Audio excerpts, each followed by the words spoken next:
Senhor presidente, senhoras e senhores deputados, volto a esta tribuna, agora passado o período eleitoral, com a tarefa e a obrigação, primeiro, de agradecer muito a todos os cearenses que nos confiaram o seu voto para a reeleição, para o retorno dessa casa, na 55ª legislatura, que se iniciará a partir de fevereiro de 2015.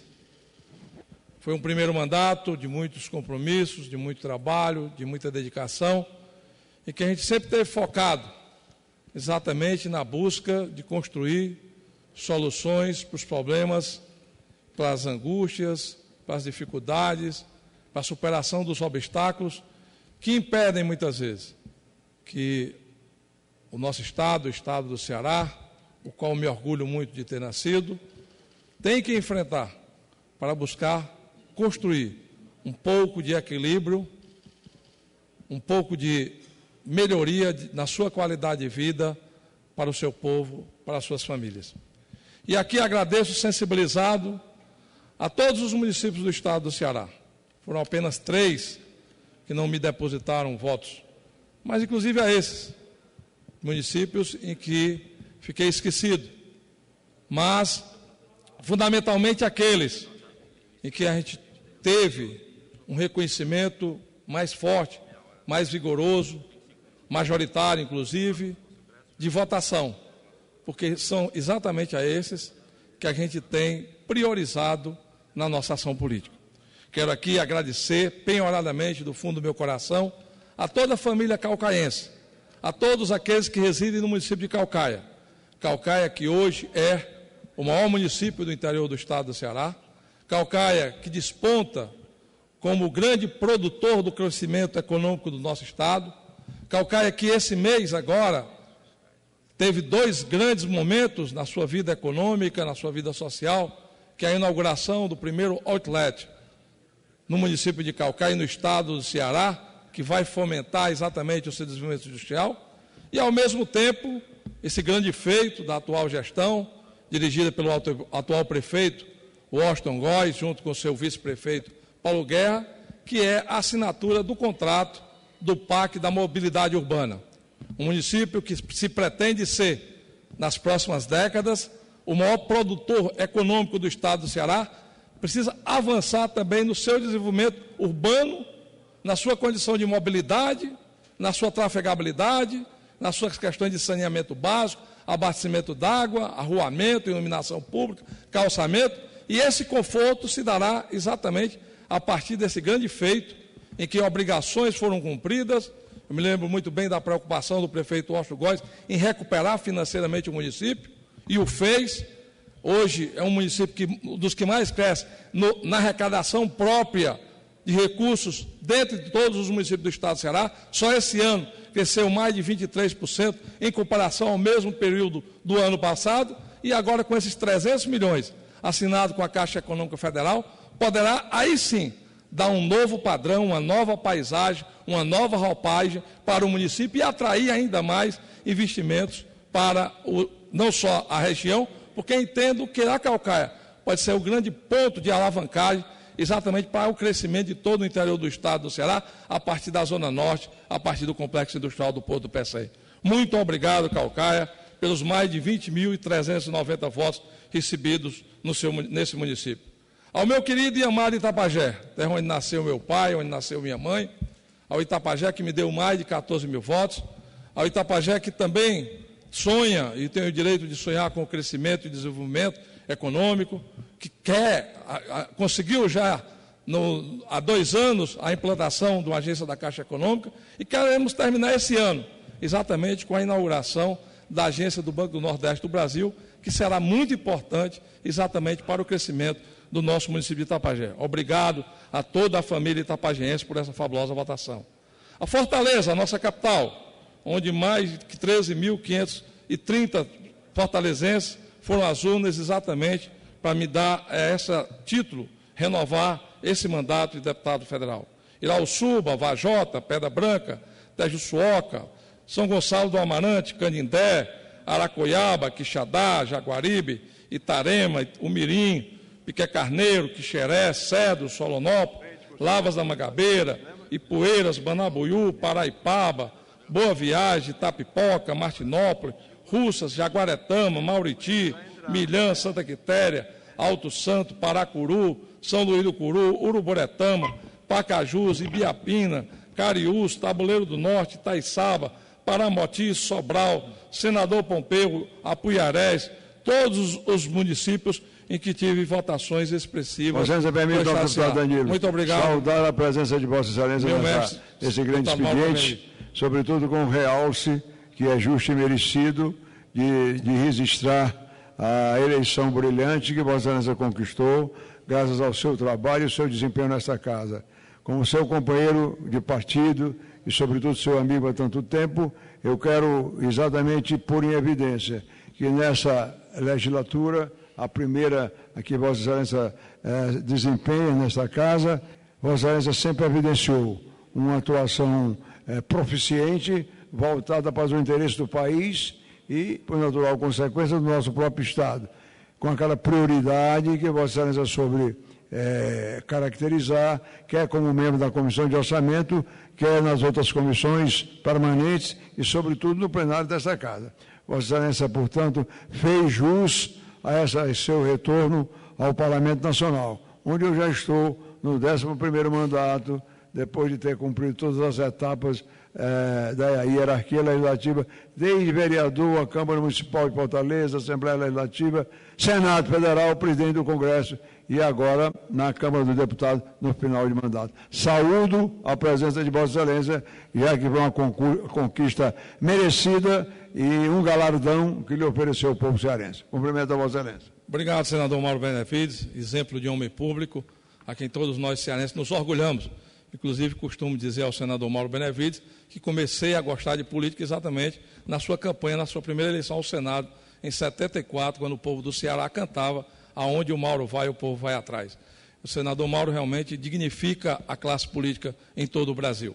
E aqui, diante desse novo momento, reconhecer que nós temos que prepararmos para uma nova etapa. Um novo mandato a partir de 2015 e um mandato que precisa se concluir agora em dezembro de 2014.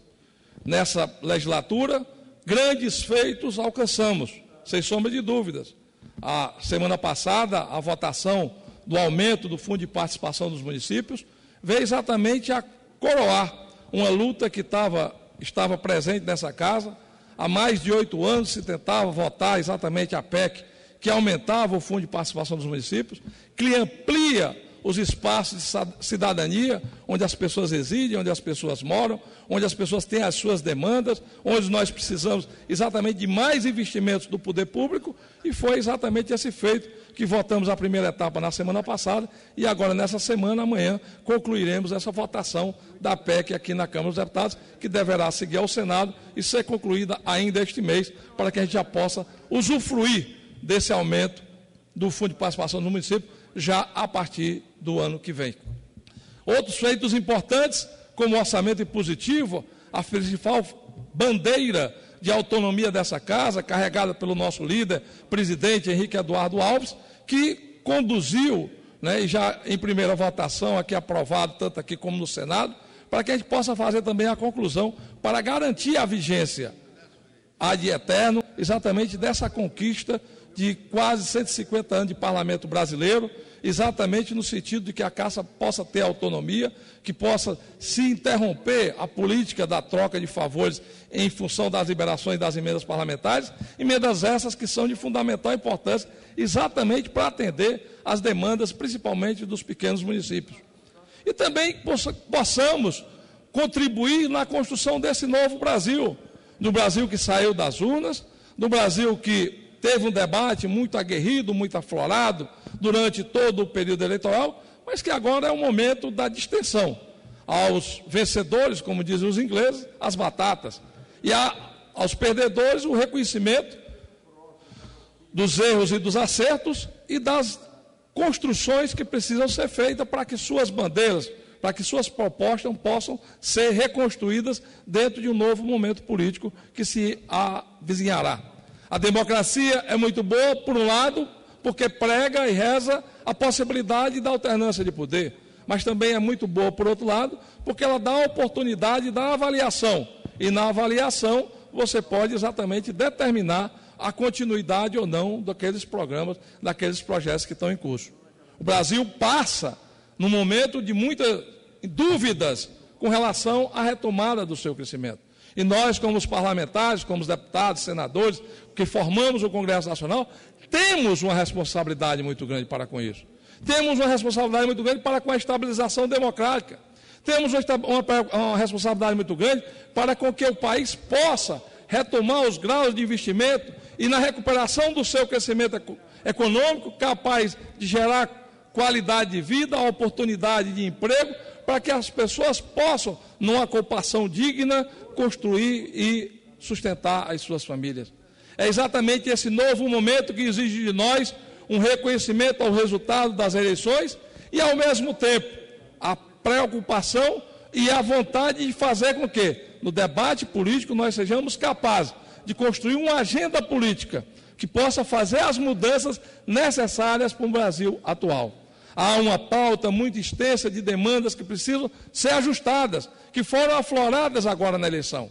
O ajuste do equilíbrio, do reequilíbrio do pacto federativo entre as diversas regiões do Brasil, que foi uma demonstração muito clara de desigualdades que precisam ser consertadas para que haja uma mesma preocupação e uma priorização com relação à inclusão social dessas regiões menos favorecidas.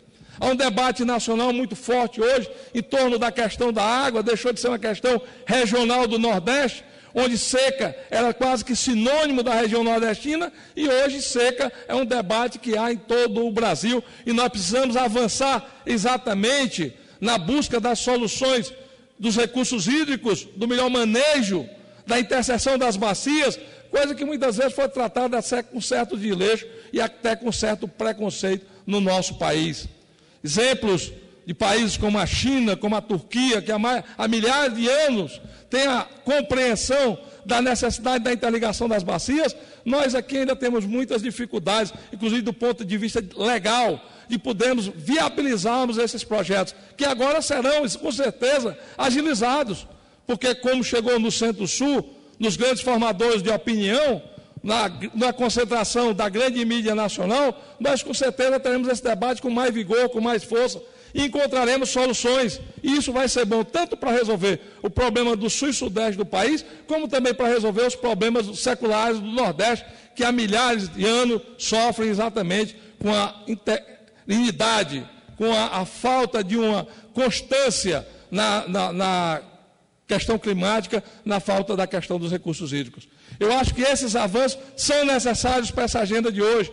A questão do ajuste fiscal, que está aí aflorada no desequilíbrio das contas públicas, que precisa de uma concertação para que o país possa retomar a sua credibilidade, para que o país possa retomar a sua capacidade de que os investidores possam acreditar novamente no Brasil. E aí, com seus investimentos num país que é entre a sexta e a oitava maior economia do mundo, nós não podemos viver apenas com 6 produtos de commodity na nossa linha de exportação. Temos que priorizar a nossa indústria que hoje é quase que insignificativa do ponto de vista da formação do PIB. Já chegou a ser quase 1/3 do PIB brasileiro e hoje responde por apenas 14% da nossa produção interna de riqueza no país. Então, é exatamente esses setores que precisam do maior acolhimento, inclusive da base legal, para que o governo possa ofertar, através dos mecanismos e instrumentos da economia, capacidade que eles possam retomar o seu crescimento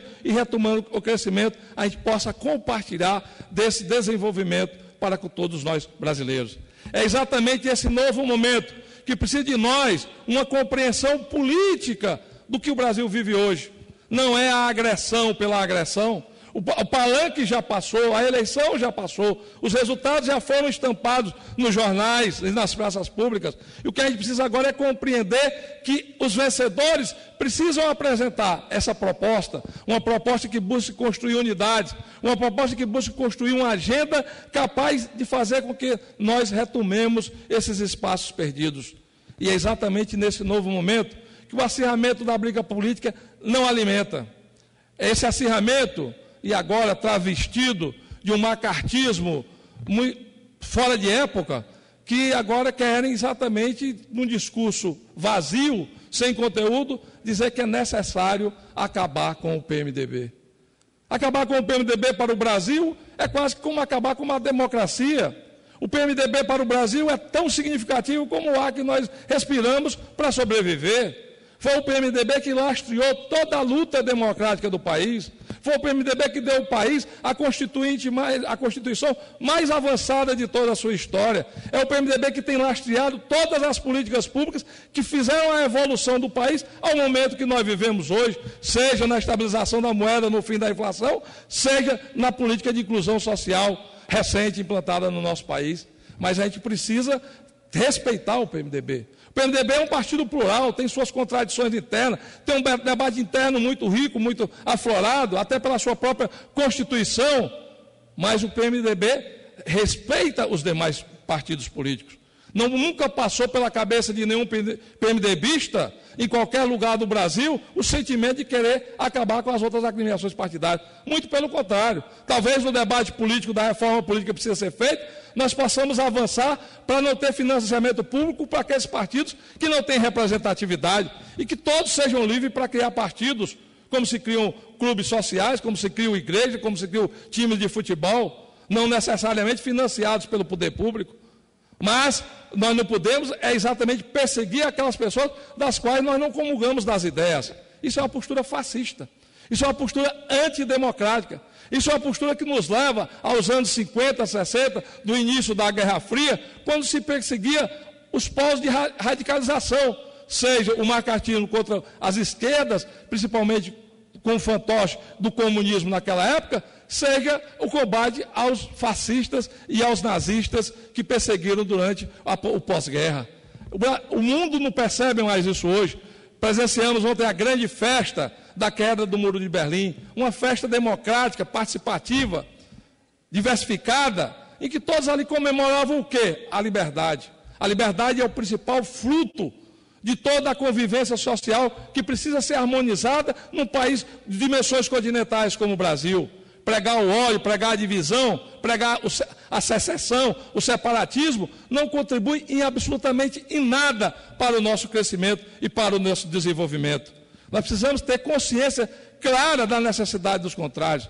Você nunca vai encontrar no PMDB uma postura contra a liberdade de imprensa, a favor do controle social da mídia, a favor dos controles dos poderes constituídos. Não, muito pelo contrário. O PMDB tem na sua essência a democracia, tem na sua essência o respeito ao contraditório, por mais as dificuldades que nós tenhamos. É um partido formado por homens e mulheres, muitos com virtudes e com defeitos, mas que tem contribuído radicalmente, exatamente dentro de uma postura de equilíbrio, para fazer com que o Brasil possa, dentro da harmonização da política, construir as suas soluções, construir os seus consensos, avançar exatamente no sentido de dar uma legalidade a uma postura democrática tão necessária à nossa convivência.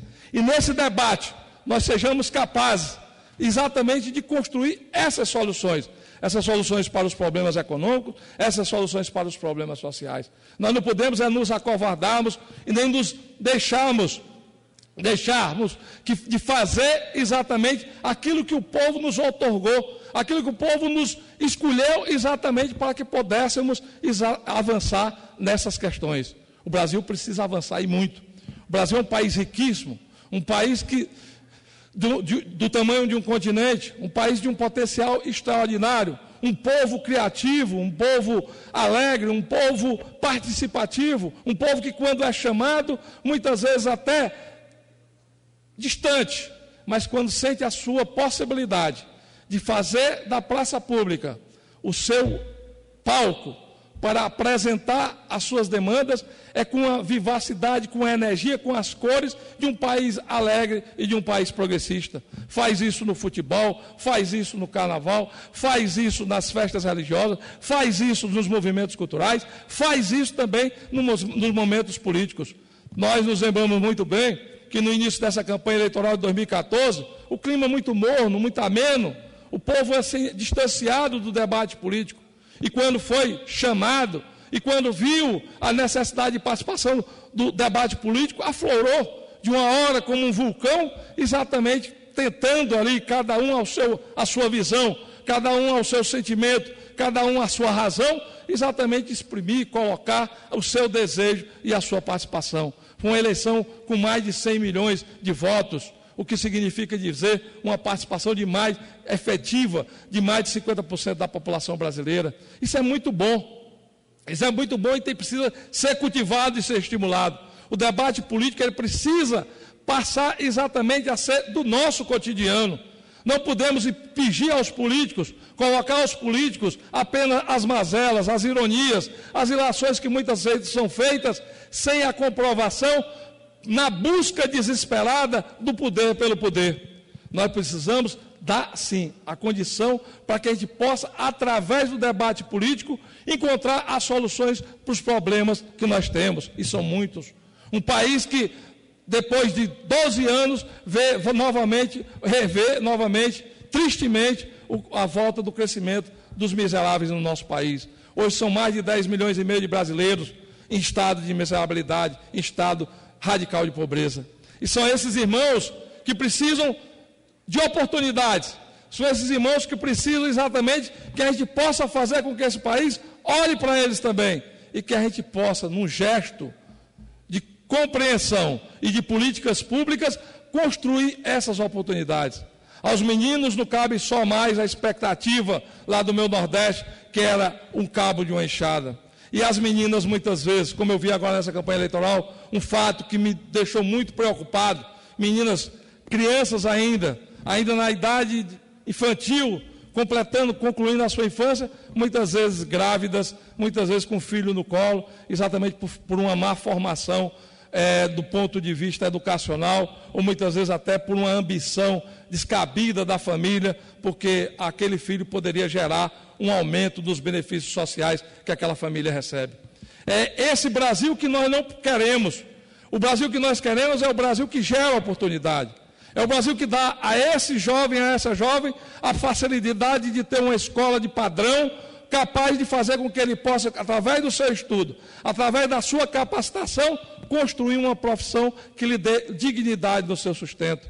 E as oportunidades são imensas, porque há um país todo a ser refeito, há um horizonte todo a ser descoberto, há um país que tem uma condição de construir uma das maiores plataformas de manufaturados do mundo, e nós ainda estamos com a política exatamente de fazermos o que fazíamos há 2 séculos atrás, de exportar produtos primários para importar produtos industrializados. É essa mudança que nós apostamos. E foi exatamente com esse compromisso, foi exatamente com essas convicções, foi exatamente com esse debate que nós tivemos a coragem de enfrentar a praça pública, que nós tivemos a coragem de fazer o debate, andando nos mercados, nas praças, nas feiras livres, visitando os bairros periféricos, vendo e convivendo com as angústias e as aflições das mães, dos pais, no momento em que muitas famílias, principalmente da periferia do Brasil inteiro, sofrem com o crescimento da criminalidade, a insegurança que campeia todo o Brasil, de norte a sul, de leste a oeste, transformando o Brasil, um Brasil tão bom, tão carinhoso, tão festivo, muitas vezes num Brasil tão violento. Senhor presidente, senhoras e senhores deputados, o que eu quero aqui é só reafirmar os meus compromissos. O que eu quero aqui é deixar para os meus pares um compromisso com o debate político aberto, franco, como nós fizemos ao longo desses 4 anos. E, ao mesmo tempo, saudar o poeta de rua carioca. Nós não podemos criar o Brasil do ódio, nem o Brasil da discórdia. Até porque, como diz o poeta, gentileza gera gentileza. E é esse o Brasil que todos nós brasileiros merecemos. O Brasil da gentileza, o Brasil do carinho, do afeto e do reconhecimento a todos os seus filhos. Muito obrigado ao povo do Ceará. Muito obrigado ao povo cearense que me deu mais essa oportunidade.